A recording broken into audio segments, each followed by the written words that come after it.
Très bien, suivant. Ok, merci Laure. Donc, moi, on va reprendre, on se recoupe un petit peu entre nous, mais on va reprendre un petit peu. Moi, je gère l'association Moutarde de Bourgogne, donc où il y a bien un côté industriel et le côté agriculteur, si on peut dire. Donc, le côté industriel, comme on disait, il y avait une volonté de pérenniser une production locale. Aujourd'hui, on a des besoins annuels qui correspondent entre 10 et 15 000 tonnes. Donc 15 000 tonnes, c'était un petit peu un sursaut l'année dernière dû à la pénurie. Là, on est revenu pour la récolte 24, on est autour de 12 000 tonnes. Donc ça, je comprends un petit peu tout, ce qui est conventionnel et bio. Bio, c'est des volumes beaucoup moins importants. Ça représente entre 600 et 800 tonnes tous les ans. Tandis qu'on est plutôt dans les 11 à 12 000 tonnes pour le côté conventionnel. Donc on a à faire face, c'est vrai, à des irrégularités de la production. Donc tout ça dû par rapport au changement climatique, aux contraintes techniques qu'impose la culture de la moutarde. C'est une culture de plein champ, donc avec tout ce qui est le gel et compagnie. Et côté agriculteur, donc on est structuré sous l'égide de la PGMB, comme disait Laure. Là, on gère donc vraiment toute la production, toute la traçabilité de la culture. D'accord. On gère aussi le développement durable, toutes ces choses à ce niveau-là. Et donc, on rencontre des problèmes techniques nouveaux et difficiles. Donc, le plus difficile pour nous, c'est, comme vous le voyez, c'est le contrôle des insectes. Donc, des insectes, pour ne les citer, qui sont les méligètes aussi, les altises, qu'elles soient petites ou grosses, comme on les nomme. Voilà, on a aussi faire face par rapport à la douceur du climat et des risques à la fois à la douceur et des risques de gel par moment, parce que du fait qu'il y ait une grande douceur, la plante continue de pousser en permanence et d'un seul coup, on peut avoir des coups de gel qui viennent freiner cette croissance et avoir des dégâts. Voilà, et on s'aperçoit aussi depuis, on a eu un conseil scientifique, pour ne pas parler, la semaine dernière, où on s'est aperçu que la moutarde qui avait un gène de résistance à une maladie qui est le FOMA, une maladie très connue sur le colza.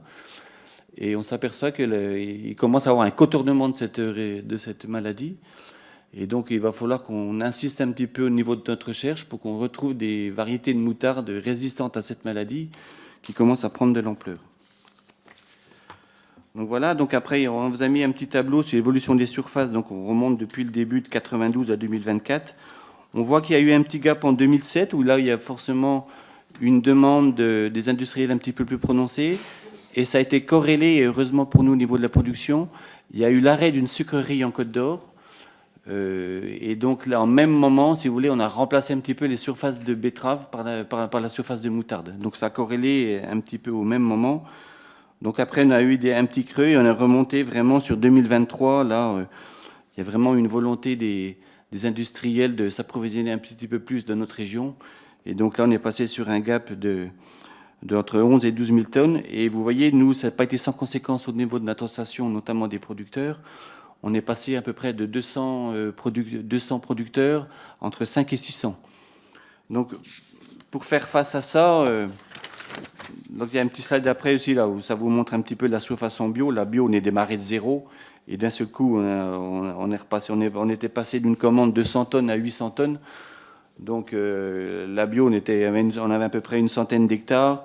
Et aujourd'hui, pour 2024, on serait à peu près à 900 hectares.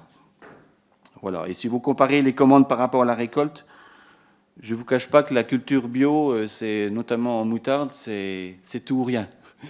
D'accord. On peut mener la culture à bout et au dernier moment, en ce moment, on a un petit peu ça, on a une pression méligète des insectes qui est un petit peu forte. Et donc la culture risque d'être totalement détruite. Donc c'est compliqué par rapport aux industriels pour essayer de leur fournir un petit peu comme ça. Donc nous, il faut qu'on fasse beaucoup plus de surface pour éventuellement pouvoir faire face à leur production de grêle. Donc c'est un petit peu compliqué. Et donc après, il y a le slide suivant, c'est la zone de production. Donc le fief, c'était la Bourgogne. Vous voyez, il y a la Côte d'Or où vraiment il y a plus de surface. Il y avait Lyon, il y a Nèvres un petit peu, la Saône-et-Loire. Et donc on a été obligé de remonter un petit peu la production au niveau du nord de la France, entre guillemets. Pourquoi? Alors déjà, nous avons fait rentrer un nouvel OS dans l'organisation de OS, c'est l'organisme Stocker. On a fait rentrer un nouvel OS qui était dans l'Aisne, qui nous a aidé à produire un petit peu. On est remonté au-dessus parce qu'il y a une pression insecte qui est beaucoup plus faible que par rapport à nous qui sommes plus au sud. Donc pour assurer un certain volume de production, on a augmenté un petit peu ces surfaces, un petit peu, notamment dans la Seine-et-Marne. Et donc pour 2025, je pense qu'on va après, tout n'est pas décidé encore, mais je pense que ça va accentuer encore un petit peu dans le nord ces surfaces de production. Alors, s'écarter du lieu de production, ça a aussi des contraintes logistiques, hein, des coûts logistiques aussi, et aussi que nous, il faut aller aussi encadrer nos producteurs là-haut, parce que la culture de moutarde, c'est une culture spécifique, il y a un savoir-faire quand même, donc que nous, qui est bien ancré au niveau de la Côte d'Or, au niveau de la Chambre d'agriculture de Côte d'Or. Et donc, il faut qu'on aille faire de la vulgarisation un petit peu en haut, donc c'est des investissements humains pour nous. D'accord. Donc, il a fallu qu'on rembauche un technicien par le biais de la Chambre d'agriculture pour essayer d'encadrer ces nouveaux producteurs. Et puis à côté, vous voyez la parcelle de production biologique. Donc voilà, on est resté un petit peu moins au nord, mais le gros de la surface se fait quand même sur la Côte d'Or. Donc voilà. Donc après le slide, c'est pour vous montrer un petit peu, si on parle un petit peu financièrement, la valeur de la production de graines de moutarde de Bourgogne. Donc il y a toujours une corrélation, vous voyez, négative entre la commande et la production. Hein. Vous voyez qu'on n'arrive jamais à fournir la commande depuis plusieurs années, notamment en 2023. Alors, à cette époque, en 2023, on était vraiment très réjouis parce qu'on se disait on va enfin pouvoir fournir la forte commande qu'il y avait au niveau des industriels, parce qu'on voyait vraiment la culture très, très, très jolie. Et accident climatique au mois de mai, il a plu pendant toute la période de floraison de la moutarde. Donc du coup, ça a coulé les fleurs et on n'a même pas pu fournir cette belle commande. Voilà, donc en 2024, aujourd'hui, on est toujours prudent, les moutardes sont belles, mais comme on dit dans le jargon paysan, elle n'est encore pas dans le sac. Donc on va être un peu prudent. Mais c'est pour montrer l'écart. Voilà, en 2023, il y avait potentiellement une valeur de 30 millions d'euros. Ben, on n'a fait qu'à peine 20 millions d'euros. Donc on voit qu'il y a quand même une perte de valeur ajoutée dans notre région, dans notre filière, par rapport à cette problématique. Voilà, puis pour vous dire qu'on a développé depuis... en 2009, on a obtenu l'IGP moutarde de Bourgogne, et ça a été renouvelé, agrémenté d'une nouvelle recette moutarde de Bourgogne, et aussi la moutarde à l'ancienne. Vous connaissez la moutarde avec les graines dedans qu'on appelle la moutarde à l'ancienne, donc on a pu obtenir l'IGP là-dessus. Voilà, donc je laisse la parole à mon collègue Fabrice qui va vous parler un petit peu plus des programmes de recherche, comment qu'on fonctionne. Bonjour messieurs, dames. Donc moi je vais revenir un petit peu sur les programmes de recherche et développement.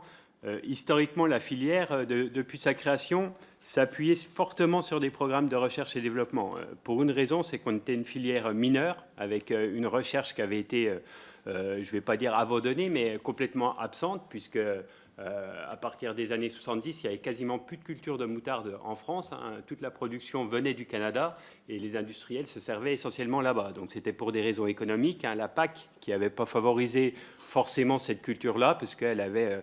on va dire, organisé plutôt la production de colza, qui est la culture un peu concurrente, qui ressemble énormément à la moutarde, et le colza avait pris la totalité de la place dans les assolements. Donc pour que la moutarde puisse vivre et exister, il a fallu qu'on accompagne fortement les agriculteurs. Donc là, c'est les programmes de développement, c'est-à-dire du conseil technique, du conseil de mécanisation, on va dire des conseils spécifiques de conduite de la culture. Donc ça, on a un technicien qui est dédié. Et en même temps, on a eu un programme de sélection de graines, puisque les graines qui existaient partout dans le monde n'étaient pas forcément adaptées à notre milieu sur lequel on cultivait, et n'étaient pas forcément aussi adaptées aux besoins qu'avaient les industriels pour transformer la graine en pâte de moutarde. Donc, comme l'a dit Marc tout à l'heure, on a 4 industriels, enfin 5, qui ont tous des process qui peuvent être un peu différents, et il fallait que les caractéristiques physico-chimiques des graines correspondent à leur capacité à la transformer.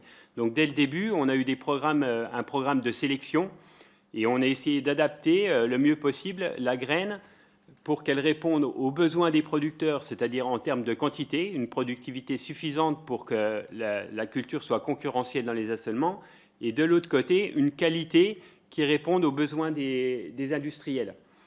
Donc, on voit que dans les enjeux qu'on traverse aujourd'hui, c'était une vraie chance de s'organiser dès le début avec une grosse recherche, puisque cette recherche, elle a été vite rattrapée dans les orientations qui étaient au début la production et la qualité.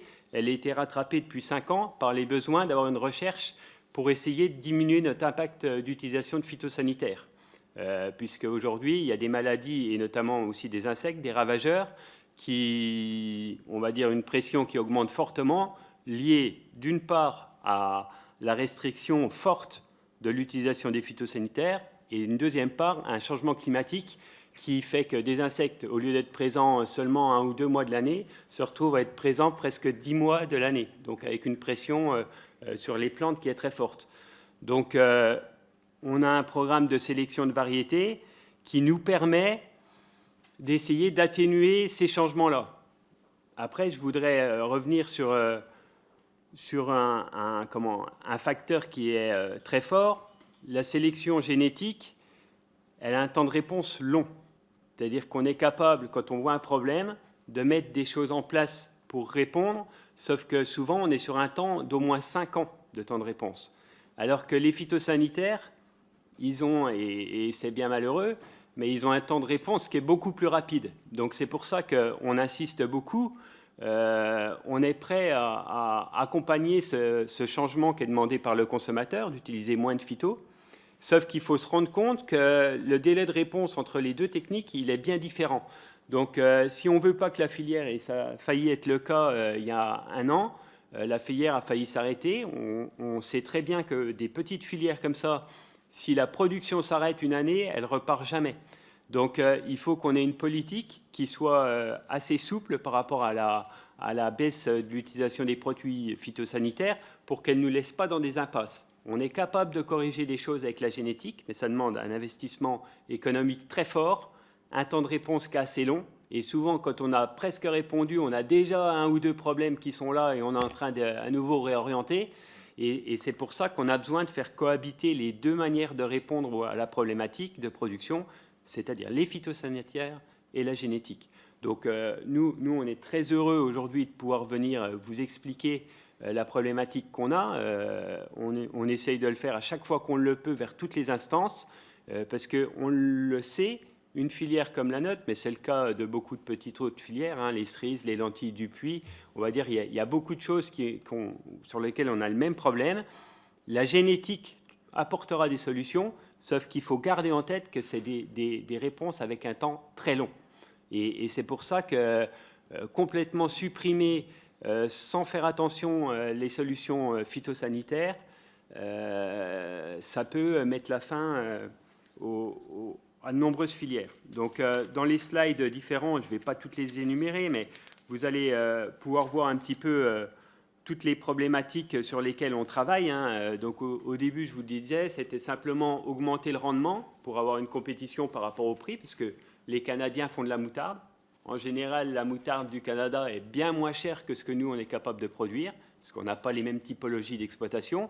Donc évidemment, les industriels, au bout d'un moment, il y a une problématique de compétitivité, même si depuis, on va dire, 5 ans, on sent très bien que tous les industriels dans l'ensemble, hein, donc Marc l'a précisé, son entreprise à lui fait 100% de moutarde de Bourgogne, les autres entreprises, ce n'est pas le cas, pour différentes raisons. La première, c'est que nous, on aurait été incapable de répondre à la demande de tous les industriels français pour les satisfaire. C'est-à-dire qu'aujourd'hui, ils auraient une demande qui serait à peu près, je pense, entre 30 et 40 000 tonnes. On voit déjà que nous, sanctuariser une production autour de 10 000 tonnes, c'est déjà difficile. Donc aller à 40, on peut comprendre que des groupes qui sont gros consommateurs ne peuvent pas prendre le risque de se servir complètement chez nous. Donc on a ce besoin de rester compétitif par rapport à la graine canadienne. Et puis après, il y a la qualité pour arriver à faire de la moutarde. Mais depuis 5 ans, notre vraie problématique, c'est les ravageurs. Damien en a cité 2 tout à l'heure, hein, les altises, donc la famille des altises, les grosses altises et les petites altises. Alors, ça devient technique, je ne vais pas rentrer dans la différenciation des 2 insectes, mais clairement, cet insecte à lui tout seul, en 3 mois, peut détruire complètement la production de graines. C'est-à-dire que les petites altises vont attaquer les plants quand on va être au moment du semis, c'est-à-dire qu'elles vont piquer la plante va dégénérer, elle va mourir, et les grosses altises, elles vont plutôt pondre une fois que les plantes sont en train de se développer, elles vont pondre des larves qui après vont monter dans la tige de moutarde et qui vont nuire à son alimentation.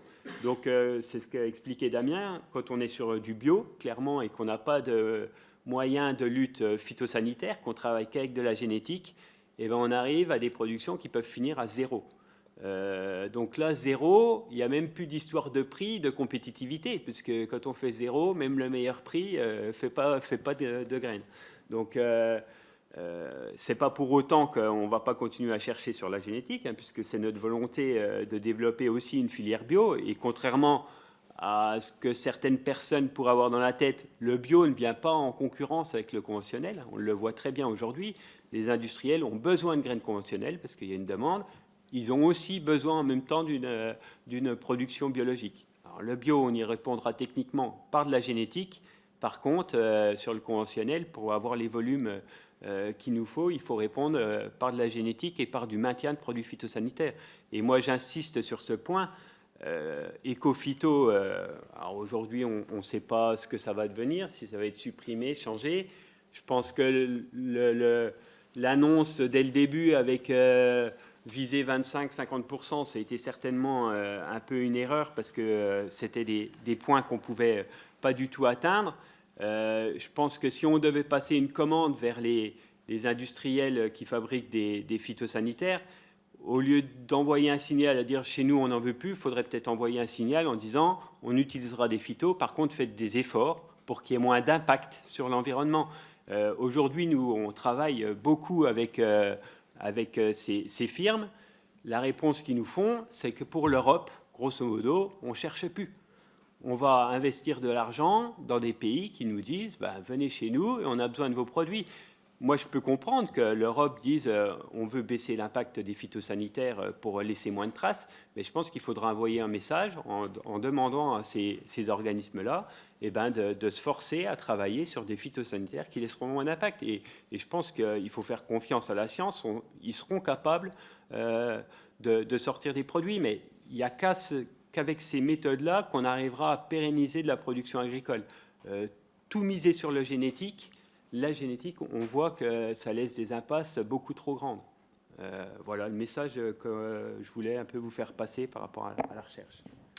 Merci pour ces présentations. Alors moi, je voulais juste compléter Ouais, sur une chose par conclure, rapport s'il vous plaît, au parce qu'on est marché. déjà Oui, à c'est une ça. demi-heure. Au marché de la moutarde, ce qu'il faut considérer, c'est que la quasi-totalité de la production de moutarde n'est pas faite sous signe de qualité. On vous a parlé tout à l'heure de l'IGP, ça représente vraiment quelques pourcentages. L'essentiel de ce qui est produit dans notre région, c'est de la moutarde de Dijon.